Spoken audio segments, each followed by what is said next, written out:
Asmati Khatun on the stage.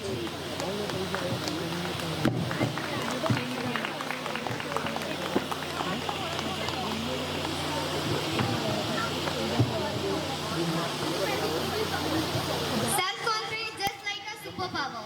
Self-confidence just like a superpower. Once you start to believe in yourself, magic start happening. Good afternoon to my excellent judges and dear my all friends. Today I am here to represent my speech on self-confidence.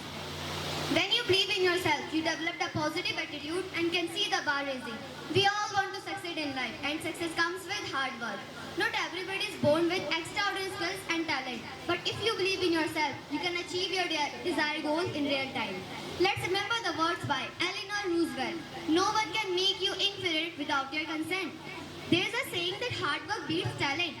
But if there is self-confidence in that person, we all want to succeed in life and success comes with hard work. Self-confidence is not always about winning or succeeding in life. Sometimes it allows us to find our true self. When you're confident, you feel highly motivated, best performance skills and better decision making. Another aspect of self-confidence is our mindset and inner dialogue. We must counter the negative self-talk that often worry our positive affirmation. Instead of saying, I can't do it, we should say, I will give it my best shot. By replacing self-doubt with believing in yourself. Surrounding ourselves with positive influences and supportive people are also crucial for building self-confidence. It is important to have a network of individuals who believe in us, who support us, and who push us to be the best version of ourselves. Their unchanging support can provide the boost we need when we face the challenges and setbacks.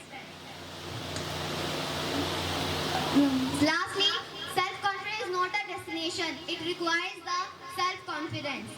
The self-confidence is important, but it's also important to not have a overconfidence. Overconfidence has no exception. It stops your growth. And if we ask a two people question, the one who have confidence, but he doesn't know the answer, he confidently say that he knows the answer. And the second one who doesn't have a confidence, but he knows the answer. So let me ask you a question. What do you think? What do you ask the question? The one who have confidence or the one who have doesn't confidence? Let me tell you, the one who have doesn't have confidence. Because when you have the confidence, your confidence can hide your shortcomings. But if you have no confidence, then all doubts are on you. Another day, another opportunity to believe that you are. Another day, another opportunity. Believe yourself and self-confidence is also important to ourselves. Thank you.